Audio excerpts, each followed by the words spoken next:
It wouldn't shock me if Ohio State beat Oregon on the recruiting trail and received a verbal commitment from five-star safety Trey McNutt.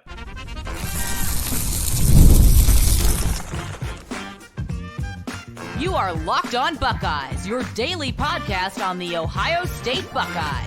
Part of the Locked On Podcast Network, your team every day. Welcome in, Buckeye fans, to a Thursday edition of Locked On Buckeyes, part of the Locked On Podcast Network, your team every day, here on Thursday, July 25th in the year 2024. I am your host, Jay Stevens, also the host of the Jay Stevens Podcast, and today's episode is brought to you by Gametime.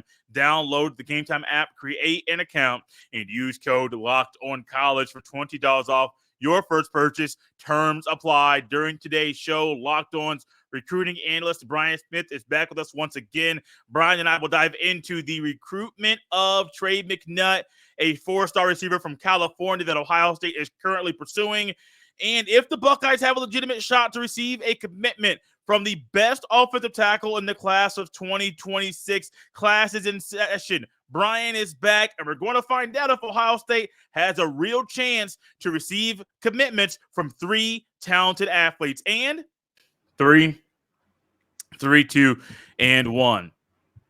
As you welcome in Brian Smith, I'd like to thank LinkedIn Jobs for being the official college football recruiting sponsor across the Locked On College Network. These days, every new potential hire can feel like a high-stakes wager for your small business. That's why LinkedIn Jobs helps find the right people for your team faster and for free. Post your job for free at linkedin.com/LockedOnCollege. Terms and conditions apply. The last time we had Brian on the show, we talked about a player that's from Cleveland in Ohio, in Trey McNutt, who was thought and planned to make his verbal commitment a week ago. He postponed that. There are some things behind the scenes where reasons why he decided to delay that commitment date until August the 3rd. Brian, not going to waste any time with this one. Do you think the Buckeyes have a shot to receive a verbal commitment from Trey McNutt? They do, but everybody is trending towards Oregon, the school that's just killing it on the recruiting trail right now. I'll just say it right off the get-go. It is amazing to me that a kid from the greater Cleveland area might end up at Oregon. But then again, it is amazing to me that USC, UCLA, Oregon, and Washington are now in the Big Ten Conference. So what do I know? Yeah, everybody's picking Oregon right now, man. That's wild because Ohio State wants him. He's an elite player. It's not in question. They do a great job recruiting. They've got a great defense. They got all the things to sell. This might be one they miss out on, at least initially. From the Ohio State side, I'll go to the Oregon side here in a second, but from Ohio State, and we talk about, and you asked last week about a different position, how many guys are going to be leaving from the offensive line.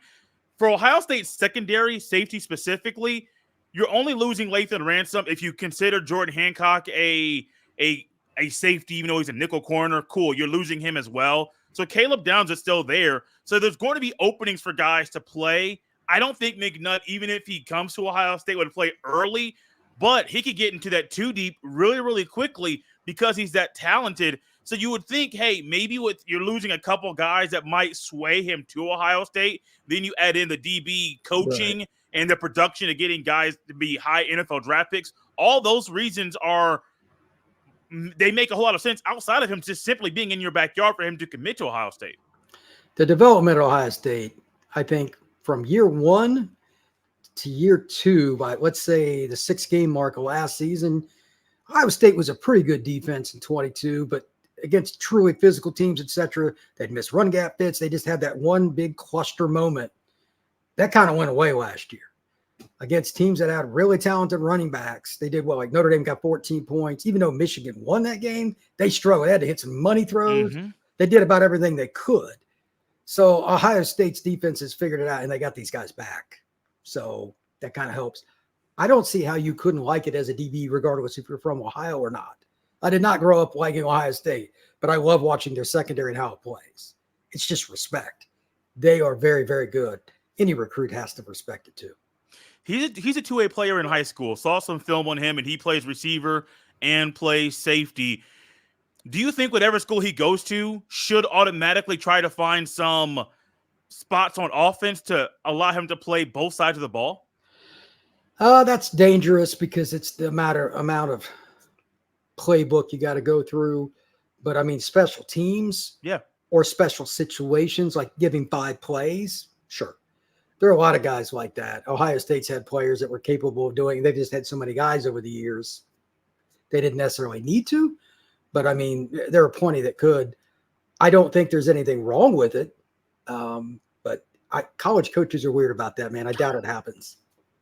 You know what's weird is that earlier this offseason, Ryan Day said Caleb Downs I has knew you been were in the gonna bring Buckeyes that. running back room, and they were trying to figure out some plays and some options, just situations to put him out there in running back. And I understand it. I'm not so like if it wasn't if they didn't get hurt with the injury so much at running back, I would probably say no. But if they need to in a pinch because guys are hurt, I think that makes sense. But I wouldn't roll out there and say he's automatically our third running back and he's a starting safety. That'll make sense to me.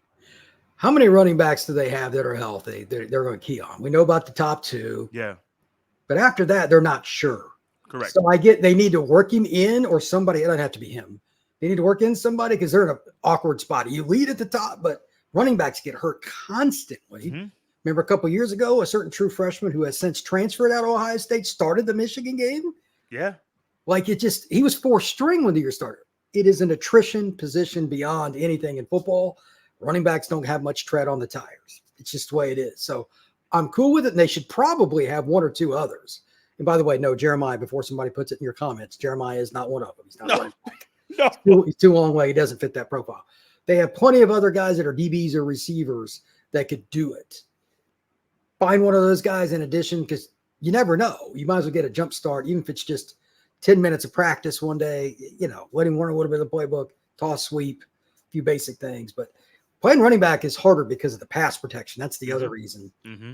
If your quarterback get hurt, how well does your season generally go? That's why coaches don't like to. Yeah. They're not going to admit that publicly, but that's always the biggest reason. Now, for McNutt, let's get back to him really quickly. If Oregon is a school, I can understand for two reasons. Dan Lanning's a defensive guy who plays a physical brand of football that I believe is a great developer of talent. You also have that NIL package that Phil Knight himself can put together that not many individuals can put together themselves.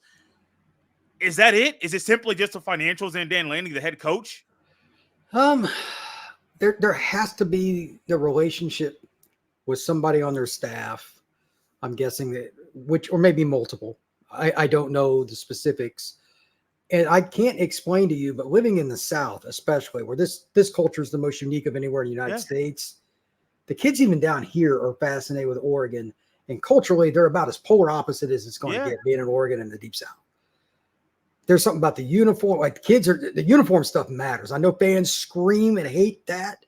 Oregon gets kids just because they're uniforms. I am not kidding. People love it. The younger they are, the more they like it. This just in. They're teenagers that are making decisions. So it could be anything like that. Traditionalists are throwing things at their computer screens as I speak, but it's just true. So I don't know, but if you go through Oregon's class right now and look where they got kids from every freaking place in the country, man, regionally. It's insane. Maryland, Florida. They got kids from Texas, elite players.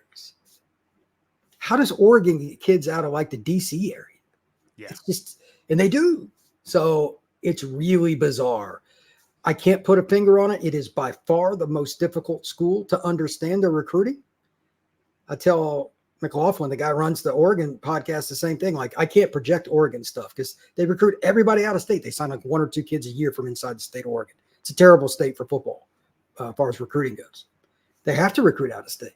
They win more out of state big battles than any school in the country, even more like Georgia or Bama. It's wild. From a kid in Ohio who might play football on the West Coast to a kid on the West Coast who Ohio State is trying to lure to Columbus. We're going to dive into Phillip Bell's recruitment next. This episode is brought to you by Gametime. Gametime is an authorized ticket marketplace of Major League Baseball, which makes getting tickets faster and easier. Prices on the Gametime app actually go down the closer it gets to the first pitch, with killer last-minute deals, all-in prices, views from your seat, and their lowest price guarantee. Gametime takes the guesswork out of buying MLB tickets. Gametime is the spot that has so many different avenues to help make the ticket purchasing process a whole lot easier. They have flash deals, which help you save even more with exclusive in-app deals on select seats ahead of the game or event. They allow you to get a view from your seat, which allows you to see a panoramic view in the app before you buy. And we all love the lowest price guarantee, or Gametime will credit you 110% of the difference. Take the guesswork out of buying MLB tickets with Gametime. Download the Gametime app, create an account, and use code LOCKEDONCollege for $20 off your first purchase. Terms apply. Again, create an account and redeem code LOCKEDONCollege for $20 off. Download Gametime today. Last minute tickets, lowest price guaranteed. This episode is brought to you by Billiards Plus. Billiards Plus has the best selection of pool tables, game tables, shuffleboard tables, and more, and the best service in Central Ohio. Billiards Plus carries grills that have up to 30-year warranties. Everything you need for in-home and backyard entertainment is at Billiards Plus. Billiards Plus carries the best pool tables from Brunswick, Ahasson, Canada, billiards, and more. And the grills, whether you like charcoal or gas or even wood-fired, Billiards Plus has a perfect setup for all grillers, no matter the season. Billiards Plus has you covered for all your indoor and outdoor entertainment needs. Kenny, Sarah, and the whole staff will always go above and beyond to give you the best customer service in the industry. Billiards Plus, visit their showroom or Dublin Center Drive in Dublin. Are you watching Fox Sports or ESPN on your TV all day? Have to turn down the volume with all that shouting? Make the switch to Locked On Sports Today, a free 24/7 sports streaming channel program for you every day, bringing you the biggest stories without all the screaming. Locked On Sports Today brings you can't-miss analysis, opinions, and news, streaming 24/7 on YouTube or the free Amazon Fire TV channels app, part of the Locked On Podcast Network, your team every day. Now, Brian Hartline is one of those coaches, right, that just every single year where you think, hey, elite guys, when you get 4 or 5 receivers to come in, and some guys are going to start playing a little bit earlier. Some guys are projects. Currently right now, Brian, I'm trying to pull this up on my computer as we speak. Ohio State has 3 verbal commitments at the wide receiver position: Quincy Porter, Desi Jones, and Bonpin Miller. They don't technically need to add others because you're only losing one guy this year in Emeka Egbuka. But if they want to add 1 or 2 more, it would make sense why Phillip Bell is one of those targets the Buckeyes are trying to get right now. If you're going to go for a 4th or a 5th, it's got to be a big-time player. And I'd forgotten which high school he played at, so I pulled up his film again today. I'm like, oh, he plays for the Diablos at Mission Viejo High School. It's one of the most tradition-rich programs in the greater LA area. It's just south of Los Angeles. They won the state title last year. They've got a major Power 4 quarterback. They've got another major Power 4 receiver besides him. Their offense is nasty, and he is the catalyst. Bell has the footwork, and he's been coached to beat press coverage and make guys look bad. And he's 6'2", close to 200 pounds. Like, he's a guy that can play early. The trending word is SC, but Ohio State's in there. I don't know what's going to happen. That's always been an SC school. It's hard to get kids away from that school. But, man, he's really good. Just natural ball skills in the moment, prime time. DB does a good job. He still makes catches. Like, he's just physical and does all the little things. He's got pretty good speed too, but it's those highlight 50-50 ball things that quarterback doesn't even have to make a great throw. And again, he's got a really good one, but that's the kind of guy I want on my team. I understand why Ohio State is making the concerted effort to get a kid from LA. When I watch him play, some of the first things that pop into my mind outside of what you already said, he's a red zone threat. It seems 100%. like all over the red zone, 5 yards and in, 15 yards, does not matter. Quarterback receiver connection is always on point, and he's a red zone threat that any school would want. USC, Lincoln Riley, Ohio State, Ryan Day, doesn't matter who the school is. He is that red zone threat at receiver that, hey, you get him at school, you try to teach him certain things, he already has those instincts in the red zone that Hartline wants a receiver to have. Yeah, that's the other part. There's physical skill. Yeah. And then there's being pragmatic. How do you use it? How do you understand what's going on? How do you adapt in the middle of a play? You might see a defensive technique that you're not familiar with in the middle of a high school game because The kid in front of you doesn't even know what he's doing. It's just, they're high school kids. You still got to adapt no matter what. You may get a double team on a situation. You may get all kinds of things. He just figures it out. Like that natural, like, I know this is not a fair comparison, but pick your favorite NBA basketball player in those one-on-ones, Julius Erving, Magic Johnson, whatever guy you want, Steph. When it's a money time, do you really, as a defender, want to see that guy with 3 seconds left on the clock pull up to shoot? They figure it out. Yeah. He has a little bit of that. I know it's a high school football. It's a different animal, but that's the bottom line. He makes key plays in the clutch. You cannot defend that sometimes because he is bigger and stronger than most kids he's going against. He's physically developed. Like, again, Bell can play early at SC or Ohio State, like make the rotation of top 6 guys pretty quick because you can't teach the strength that he has, but it's just the ability to get open in the smallest way to make a catch you can't really teach. If Ohio State does not get Bell to commit to Columbus, does it hurt Ohio State's receiver recruiting for this class? Well, I mean, that would be one less really good player. He'd be their best receiver in this class, in my opinion. Okay. I mean, the kids from New Jersey are good. This kid, I think, is just so nuanced in what he's doing after the snap. Not many guys are like Jeremiah starting, and they're like, I'll beat him out. He's one of the few guys that could at least push Carnell and some of these other guys to take at least a few reps.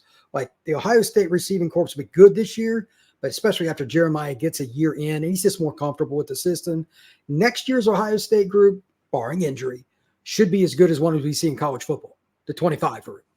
So it's going to be hard for any freshman to play. And I still think in Heartline's defense and Ohio State's coaches, it's not like they don't recruit well, they don't have something to sell.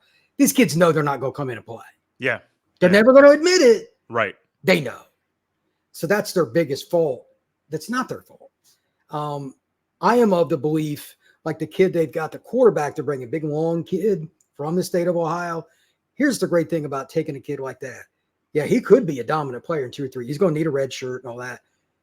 His upside is great, but he could also end up being a flex tight end. Yep. Outside linebacker. He's 6'4". That you don't know how physically developed he is yet. I mean, he could be 225. Maybe he's an outside backer. I don't know. If you're going to take somebody, it needs to either be an elite guy that's definitely a receiver, or it's got to be somebody with position flexibility. Taking a 5'11", 170 kid right now, he's not going to stick around. He's going to transfer anyway. Don't waste your time. He's not going to play.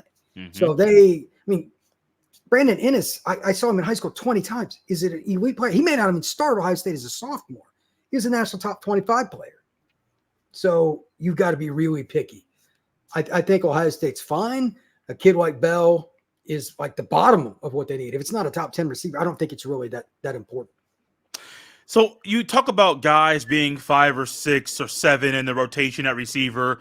And Ohio State right now, the top is Abuka, and then you got Smith. He's starting automatically. You've been saying that for months. Like even before spring practice, spring game, you've been saying he's going to start. I've been saying that since his junior year. And then you got Tate, you got Ennis. Do you think there's a spot for Mylan Graham, an incoming true freshman, to play in the rotation as a freshman? 2 things with that. It's a great question because that kid's athletically superior to about anything. How maturity plays into it, picking up the playbook. Like Jeremiah, I know anybody just like myself can pull up Jeremiah's huddle film. Fantastic. One of the luxuries of what I do is getting to shake a man's hand, talk to him, and get to know him when they're not even like he's standing in flip-flops on a sideline. That's where I evaluate Jeremiah more because he was so mature about his process and all that. I've never met a kid quite like him. And I'm not picking on Graham. Right. He's not Jeremiah physically, and I sure as hell doubt that he's going to be that way mentally because Jeremiah is more like a 24-year-old. That's just the way he's been. Like Rod Mack, that coached him when he was like 9 years old on, he told me he was going to end up being the number 1 pick in the draft before he was out of middle school because of his mentality. I'm like, holy, this is a guy that got to play at Miami, but like he knows what he's doing with football. He's got the best Little League football program in the country, same program that Jeremiah went through. So I'm like, oh, okay. So this has been a long time coming. He's like, oh, absolutely. Okay. How many other kids are like that, though? Even close. If Graham figures out the playbook, at worst, because he can go, and he's got some height to him, he's a nightmare. And with the other kids, like if Booga's on the field, who's getting the double team? Right. So Graham in single coverage, I mean, make it simple. Don't complicate it, which will drive Ohio State's coaches crazy because their offense is not friendly. He can play. Their playbook isn't necessarily as easy as some others. I'm not saying it's terrible, but most freshmen will struggle with it. There's a little more post-snap and stuff like that that can be calculated in. I'm curious to see if they operate a little more RPO this year because that's more basic. Mm-hmm. Even the NFL is doing that some because colleges use it so much. I know about 5-10 years ago, I used to hear a lot of rumblings. NFL people hated college football because nobody ran post-snap reads anymore, and they're starting from scratch with guys. Too bad. Okay, you're making millions of dollars. Figure it out. Yeah. So they've adapted to the college game, and it's more dumbed down. There's still a few West Coast offensive teams and guys, that can run that at their quarterback. You got to have everybody on the same page. It's really hard. It takes a lot of time. Don't have time to do it in college. So you're going to see some RPOs or something like that if he gets in the lineup, is my guess. But you can't just play 4 guys. I heard somebody, I don't know if it's Kurelik or somebody else recently in a post somewhere talking about Ohio State runs a very small board for their rotation, like 4 guys, maybe 5. I don't see how they could do that this year for 2 reasons. Number one, Egbuka is going to leave. And 2, this is a different era now. This is a completely new era. If your goal was to play 16 games, you cannot play Jeremiah 800 snaps going into the final 2 games. You cannot, especially with him being an 18. I mean, I love Jeremiah. He's my guy. You cannot play 18-year-olds that long. You must extend your bench. I've already spoken to other people about this, and I know Ohio State gets it too. Coaches are unbelievably stubborn, though. Like they're stone walls. That's just the nature. Do it anyway. You have to, even in key games, you've got to rotate guys in. You don't want to. They have to know what it's like, because what if Jeremiah pulls a hamstring game 13? What if Jeremiah is just tired in the fourth quarter because he's playing 75 snaps a game? I mean, you have to have guys ready. So Graham could be that player, and it might be somebody else. But the tight ends are also something. Ohio State needs to be a little better at tight end in terms of numbers there. There might be some more packages. And that's the one thing I'm very confident with Ryan Day and Chip Kelly. I mean, that's a pretty good combination. Yeah. They'll find ways to make the tight ends more valuable in a spread offense. I want to continue the conversation that Brian had and the thought he had about Ohio State not only playing 3 or 4 receivers, because a former Ohio State receiver coach made a statement about that. We'll dive into that next.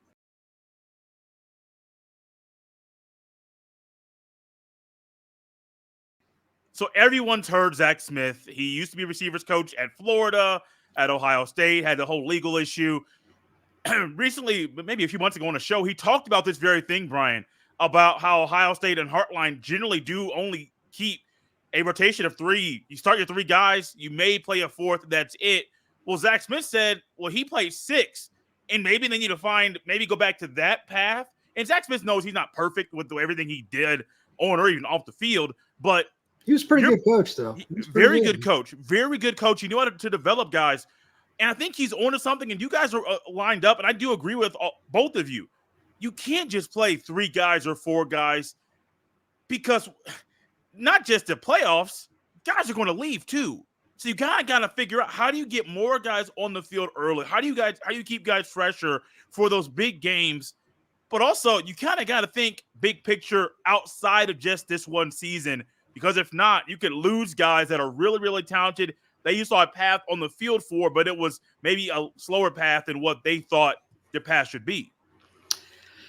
Yeah, it's a really fine line. Ryan Day seems like he knows how to adjust to people. He's got some psychology to him, and a lot of his staff does.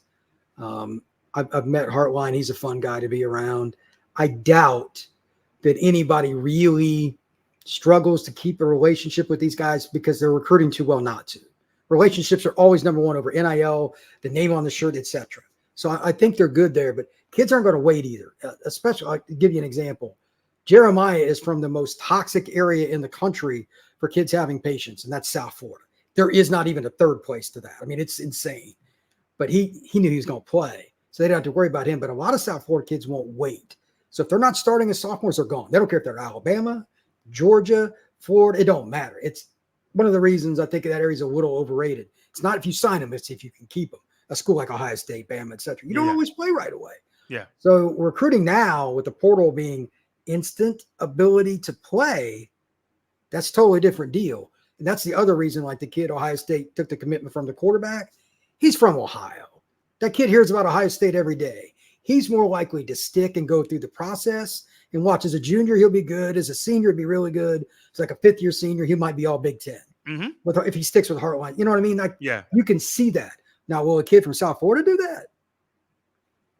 They hate Ohio State and South Florida with every passion of their being. So he doesn't hear about it the same way. So it's a different deal. You got to find the kids that want to be a part of your program long term. That's the new part of recruiting in addition to those snaps. Because if they see a kid getting like, Jeremiah's one thing, but if Ennis is the first guy off the bench and he gets 80% of the reps of the reserves, what do you think all these other kids are going to think? That's hard, man, because you've been told your whole life you're the dude, and they probably were at their school. That's rough. So I don't think that's going to work well. If Ohio State goes with their 4 guys, Ennis being the 4th. Yes. And they keep everybody that has eligibility after this season, I will be shocked. They may not care. It is Ohio State. But you can cause relationship problems at high school. There's a lot of things. And these are conversations I have with coaches, not just Ohio State stuff, around the country. And I guarantee you Ohio State talks to each other about this. It's a fine line. What you want to do and what you need to do to keep your roster in balance are not always the same. Super, super hard. Brian, we touched on 2 guys already, Trey McNutt, Phillip Bell, 2 guys who are in the class of 2025. Next up is a guy in the class of 2026 who has something similar to David Sanders Jr. Sanders Jr. is the number 1 tackle in his class. Jackson Cantwell is the number 1 tackle, offensive tackle in the class of 2026. 6'8", 300 pounds. He has the height already. He has the size. And I saw some stuff on film instantly that you don't normally see when you're watching high school guys play football. Recently released a list of schools that are still in the running for him. His offer list is, any big-time school you think of, it's on his list. They got an offer for him. He's the real deal, Brian. That's the one thing I think about when I see Jackson Cantwell. He's the real deal. I did a profile for him yesterday, or at Athlon. We're getting ready to start a page for recruiting. This is just the offer list and I stopped. That he has to put it in perspective. Missouri, Iowa, Iowa State, Nebraska, Oklahoma, Kansas State, TCU, Illinois, Wisconsin, Michigan State, Notre Dame, Ohio State, Penn State, LSU, Ole Miss, Arkansas, Tennessee, Bama, Auburn, Georgia, Florida State, Miami, Oregon, and Southern Cal. Besides that, he doesn't have any offers. I mean, it's insane what he's gotten already. And keep in mind, he lives in Nixa, Missouri. It's right down the road from Branson, the famous country music town. It's middle of nowhere, and everybody wants it. You go watch his film, it's hilarious. He's playing against guys that have no business on there. Correct. But he gets to the second level like a 250 kid. It's amazing. And for the record, I read this, I think it was 24/7. This tells a lot. Both parents were Olympians. Yes. So the gene pool is pretty good. They were Olympic throwers. His upper body power is tremendous. And he's not a massive kid. He's just long. He reminds me of Joe Alt, which was just the 5th pick in the NFL draft. That's a good comparison. He's a little ahead of Joe in terms of where he was weight-wise at this point, maybe 50 pounds, but same frame, same kind of lean. Looks like Joe was a sophomore at Notre Dame. That's a good thing. This is a kid that is an instant impact. Go to Auburn, go to LSU, go to Ohio State, doesn't matter, and start. That's hard. He's technically developed. He's athletic as all get out, and he's got natural power. He's off a computer screen. Off a computer screen is absolutely true. He also has a lot of SEC schools that are on his offer list right now. Now you can go through, Michigan and all the Ohio State, all these other schools. USC, it's still weird that USC and Oregon are in the Big Ten. I know. It's going to take you a while to get used to that. It's going to be hard. We talk about it all the time. Ohio State battling with Alabama and Georgia and Florida. It's going to be really, really, really hard to lure this kid away from the appeal to play in the SEC. I think that's really the goal with anybody now. It's bad for the Midwest schools that Missouri has found its footing. In my lifetime, and I'm 50 years old, Missouri's never been consistently good. They've had a couple pretty good seasons, but they've struggled to recruit well, even in their own state. They're starting to get that done. They're getting better. I think Drinkwitz's a pretty good coach. He's in an SEC state, and I have no idea if this young man wants to play for the Tigers, but his next 3 official visits give you a hint that like the SEC's in his mind. His next 3 are LSU, Georgia, and Bama. That makes me think that it's going to be hard to, I'm not saying it can't happen. That's just his mindset. When I see this trend, whether it's a Southern kid, Midwest kid, doesn't matter where he's from, they usually end up there. So, I mean, Ohio State it's ironic. It's kind of sad that I would say this. He's the kind of kid that could start Ohio. He shouldn't be, but their O-line recruiting isn't quite where it needs to be. Worst, he'd start as a sophomore at Ohio State. But I think he kind of looks at it like I can do that anywhere. Mm-hmm. These other schools are doing better with O-line. So Ohio State has ground to make up in that regard. And like LSU's getting ready to have 2 first and second round picks after this year. It's going to be hard to beat those schools out. You mentioned LSU. I'm going to close out with this thought here. As good as Ryan Day is as a coach and different areas and developing certain things, sure, he does not develop offensive linemen the same way Brian Kelly does. I know Notre Dame people and the fans, a lot of them have a sour taste in their mouth. Some do about Brian Kelly. Okay, cool. That's one thing. Brian Kelly, it develops offensive linemen at a rate that every school in the country wants to do the same thing. You mentioned Joe Alt. You think about what the offensive line is at Notre Dame after he left. That also goes into what Brian Kelly did when he was in South Bend coaching for the Fighting Irish. So as much as I would like to say LSU is not in the number one spot, or potentially the number one option here amongst those 3 schools in the SEC, to me, Brian, it would make sense if Ohio State was legitimately battling with LSU for Cantwell because of how well Brian Kelly does developing offensive linemen. I'm not trying to ruffle feathers with Ohio State fans. Just being honest with you, like I respect Ryan Day for a lot of things offensively. Brian Kelly gets my respect in the same way Ryan Day's offensive mind does. Brian Kelly gets that respect when it comes to developing offensive linemen. Yeah, they may have the number 1 offensive tackle off the board come from LSU. He's a junior, their left tackle. He started at left tackle at LSU as a freshman. Look, man, that's impressive. Yes. Yes. I mean, I don't know what you say, but at the end of the day, that's something you can sell. And he can say, I'm the one that recruited Joe Alt. Now, he didn't finish it because he left Notre Dame, but there's other guys here, Quentin Nelson, et cetera, McGlinchey. Yes. You know what I mean? He's got a history of tackles. It's insane. So that's something that you have to battle, though. You're still selling Ohio State. Correct. So, he can also, Day can say, we're going to have the best players for you to block for. There's a million ways to do it, but this will be an interesting battle. I really appreciate Brian Smith coming back on the show once again. You can follow him on X at FBScout_Florida. You can follow me on the same platform at JStevens07. This has been Locked on Buckeyes on a Thursday. We'll see you next time.